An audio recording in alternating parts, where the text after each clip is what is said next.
Pankration is an art form that has seen little recognition from the general populace, and ancient Hellenic culture is already widely misconstrued, leading to a plethora of misinformation associated with its name. But it is not just the layman that has a distorted image of this martial art. Myths also circulate throughout the academic world, with false presumptions being disseminated impetuously, from one citation to the next. It is these exact Piffles that have vitiated any effort to recognize Pankration as a form of cultural heritage that deserves to be studied and practiced. In this video, we will name and either prove or disprove the validity of some of the most common myths tied to this combat art. Let's begin with number 5. Pankration was simply a mix of incomplete wrestling and incomplete boxing. This is perhaps the most common definition I see of Pankration in academic dictionaries or other scholarly notes. Though it may be true in some sense, it is a vast oversimplification of a much more complex art form. Wrestling and boxing were indeed integrated into Pankration, but other aspects like kicks, chokeholds, palm strikes, elbow strikes, and joint locks were also prevalent. Therefore, calling Pankration simply a mix of boxing and wrestling refers to less than half of the motions that were utilized in the sport. If I were to define Pankration, it would be an ancient Hellenic martial art and combat sport that was incorporated into the Olympics, among other events, and utilized all methods of striking, wrestling, and groundwork. Number 4. Pankration was incredibly violent, with many fights being to the death. Although I've placed this at number 4, this is the most common of all myths relating to Pankration. By all means, it is false.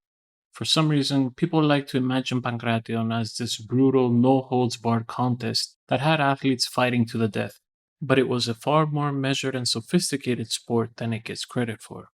All in all, Pankration has a total death count of 1 person throughout all of recorded ancient Hellenic history, and even that account is disputed. I speak, of course, of Arrichion. Arrichion was said to have died in the 54th Olympiad in 564 BC by not tapping, which was done by lifting the index finger, and allowing himself to be strangled to death. Studies have been done specifically on the topic of Arrichion, and the conclusion was that if he did in fact die in his match, it is most likely due to cardiac arrest.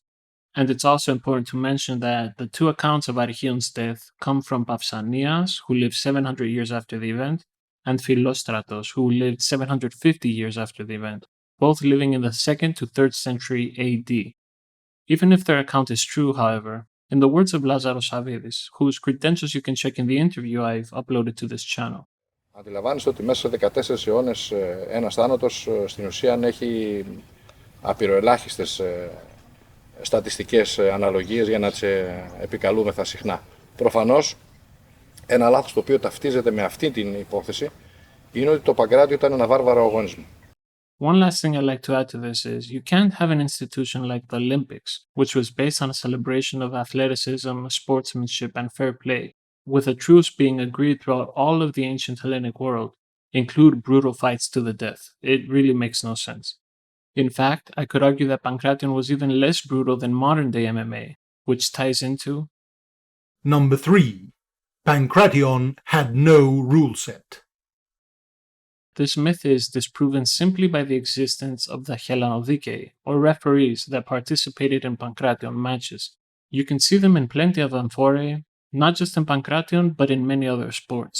What purpose would a referee serve if there were no rules to uphold? Note that the Hellanodikae also had a say in which athletes were fit to compete, and one of their criteria was morality. Now, when it comes to the specific rule set of Pankration, this is where things become a bit more difficult to assess.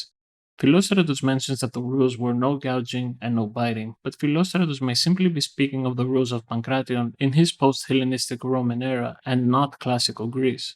Of course, these 2 rules were also mentioned in the 5th century BC by the playwright Aristophanes, but by no means does that imply that this was a comprehensive list of regulations for Pankration. If we take into account the fact that the Hellanodikae were trained for several months prior to the Olympics in regards to upholding the event's rules and regulations, it can be inferred that the rules were far more extensive than we have any account for. An example of a rule of Pankration that was not mentioned in any surviving text, but we have found in an inscription in Pisidia in Asia Minor, was called Orthopaea. This is a rule I had also mentioned in the channel's introductory video. Orthopaea states that strikes were only allowed while the fighters were standing, so when they were on the ground, only grappling techniques were allowed. This would also explain why we have so many amphorae depicting groundwork, and little to none that show anything that can be interpreted as ground and pound. The well-being of the athletes, opposite to what is commonly believed, was not disregarded. This is why rules were in place, why referees were so extensively trained, and why we had nearly no deaths in the sport's rich history. This belief of death bouts is most likely an anachronistic impression of Roman gladiators, which have absolutely nothing to do with the sophistication present in the way the Olympic sports were carried out. Number 2. Modern Pankration gyms simply display their own interpretation of Pankration. For the most part, this is true. However, some Pankration gyms will be more faithful to the art, while others may simply make use of its name as a differentiating factor. Without wanting to disrespect the efforts of those who work to renew Pankration, I must say I disagree with most, if not all, modern representation of the art, especially when it comes to established organizations. I disagree about everything from the nature of the techniques to the methods of training and even the ruleset. There are people that have put in a lot of work with the goal of renewing Pankration, but there are still many disagreements between us, which is normal. Such disagreements should exist and should be discussed. This is also why I intend to provide a platform to any and all respectable practitioners and researchers of the art, like for example Lazaros Avidis, who I respect and was happy to interview. Still, not all modern representation of Pankration are of Savidis' caliber. There are also many cases, I dare go as far as to say they make up the majority of Pankration gyms, that simply practice a form of karate or generic mixed martial arts and have ultimately nothing to do with Pankration. Because this art is so uncommon, many will claim to teach it in order to differentiate themselves from other competing gyms and attract more customers. This would not be inherently wrong if they did the proper research necessary to at least cover the basics. But even this is many times absent. Στο πολιτισμικό φορτίο είναι παντελώς άγνωστο, ακόμα και για τους κυρίως ενασχολουμένους. Η γλώσσα αγνοείται παντελώς, δεν γνωρίζουν ούτε τους αρχαιολογικούς όρους του αντικειμένου. The fault here lies with the Pankration organizations, who will provide an instructor certificate to anyone that attends but a single seminar. Why does this happen?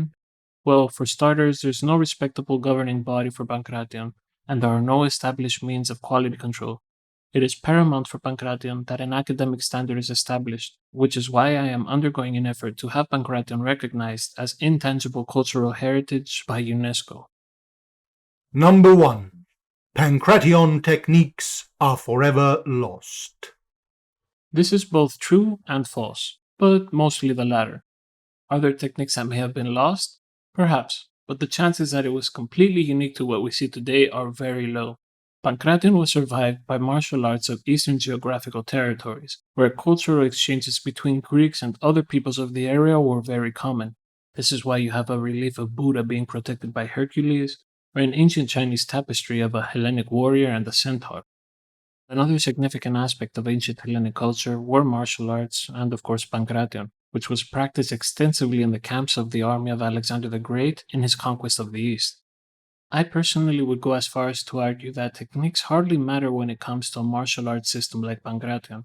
Aristotle himself mentions that practitioners of combat sports were taught techniques according to their own idiosyncrasies. Each person, in other words, was taught techniques based on what fit their own personal style and physique. What made Pankration unique wasn't just its techniques, but the tactics and strategy connected to their application in regards to the ruleset that was applied.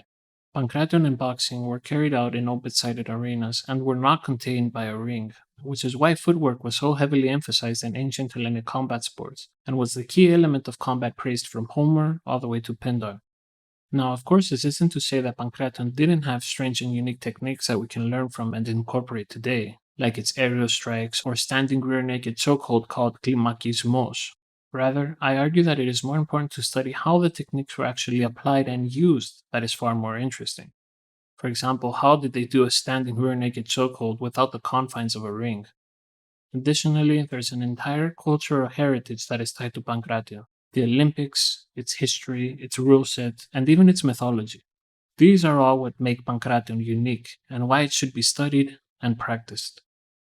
The goal of Alpha Mu Omega Pankration, or AMO Pankration, is twofold: to bring wide-scale recognition to the art, together with the culture or heritage tied to its historicity, and revive its combativeness, meaning to bring it back to the forefront of competitive martial arts, as I truly believe that a modern Pankration Ruleset would have the potential of not just becoming a notoriously popular competition like the UFC, but also a universally respected one.